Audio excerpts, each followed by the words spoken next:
Okay, so it was recently my brother's birthday, which is Earth Day, April 22nd. And he was a Taurus. And I really celebrate this time of year because it really is all about the pleasures of life, the body, feeling good, enjoying music, excellent food, comfort. So I really embrace those Venusian qualities. And he unexpectedly passed away of a heart condition in his sleep about 2.5 years ago, after Thanksgiving 2022. For reference, so a few months later, I went to LA for his memorial, and I just knew beyond a shadow of a doubt what I was going to share about in remembrance of him. So since it's not really recorded anywhere and people don't know the story, I feel like it's a really beautiful story for anyone, so I'm deciding to share it here on my drive to Redding. So my brother is 8 years younger than me and was my first sibling, and we became very close as adults, especially in the last few years where I got to spend real one-on-one time with him during the pandemic and just doing the mundane things together, you know, being cooped up under a roof, and also with an 11-year-old son playing video games and all that jazz, and me feeling kind of stuck in transition. But honestly, now looking back, of course, I'm so grateful for all of that concentrated time together just to hang and to genuinely love and respect and enjoy each other. So I wanted to share the story about he had a car wreck the week of 9/11, the 9/11 on Sunset Boulevard, spun out, hit a tree, and it snapped his back, and he became a paraplegic September 16, 2001. And, you know, it's a tragedy. It hits everyone in the family because you wouldn't want that for anyone, not to be able to walk. And he took it in stride. He never complained. He went on to marry his then girlfriend, finished film school, got a really good job as an editor on the Dr. Phil show, which he did for 20 years. And we've had many wonderful travels and visits with each other, gone to amazing concerts, so lots and lots of wonderful memories together.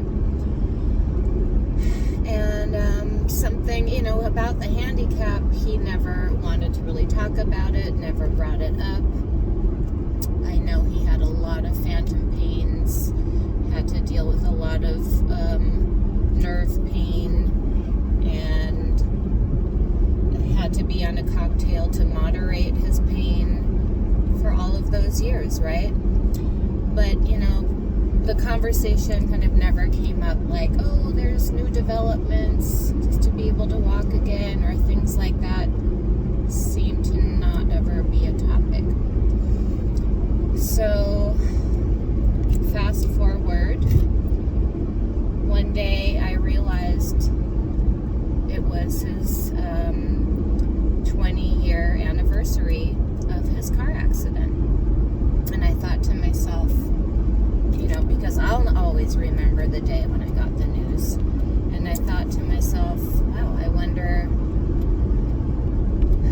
if he even acknowledges it, if this is a hard day for him or not. And I thought about that.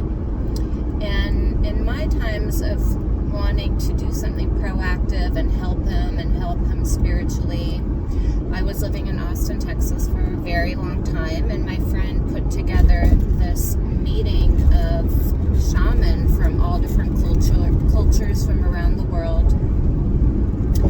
And it happened in Big Bear outside of LA. So I went there from Texas. So I said, Sean, hey, do you want to come for 3 days and maybe you can, be the healer here or have some body work done, or, I'm always open to miracles. So I wanted to invite him for that possibility. And he said, sure, I'll come up for a day visit, even though it was a 3-day event, but dozens and dozens of different cultural healers.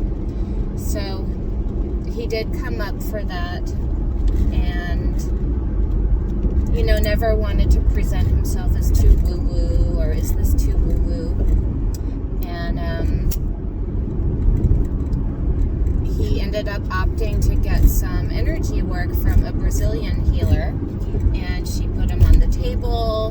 Her English wasn't that great, and then he told me later that she was doing some craniosacral work on him and said, ooh, I see a tree.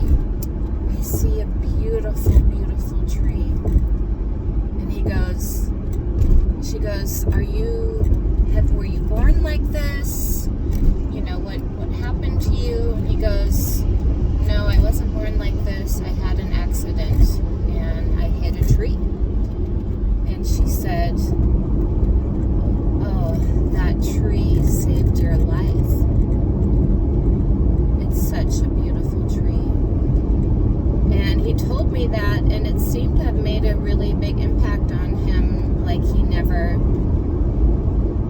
of course we would never see things the other way around.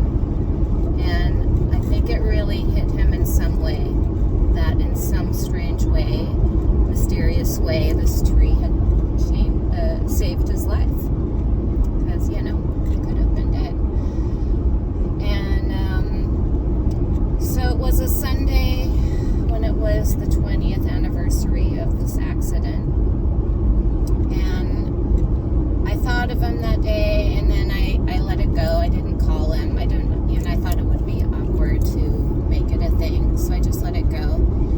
And that evening, he calls me, and I see his name, so of course it was good timing. I answered it, and I'm like, hey, how are you doing? And he goes, really, really good.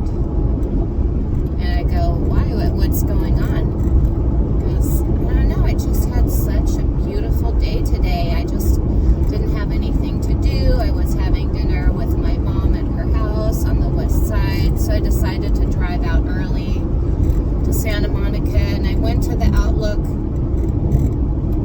and I just sat there and looked at the ocean,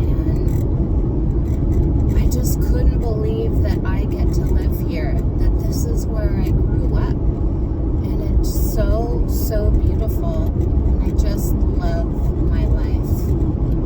And I just listened to him, and I just was receiving that he was even sharing these moments with me. And I go, and then what did you do? He goes, yeah, then I went to my mom's and we had dinner, and it was just so beautiful. We had a toast, and I'm still waiting. I'm like, what did you toast to? And he goes, oh, just a life, nothing special. And I go, okay. And then I was driving home, and I was just happy, and I just decided to call you.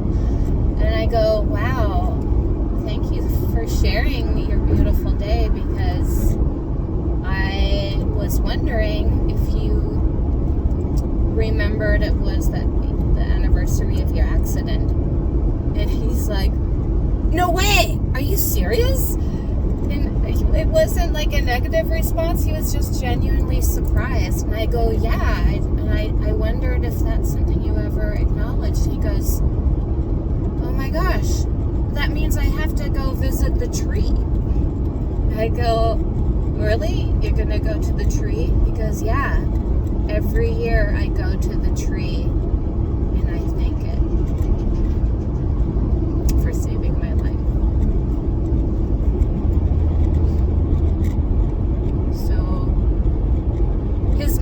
since he's departed has just been enjoy your life, live your life, be grateful for your life.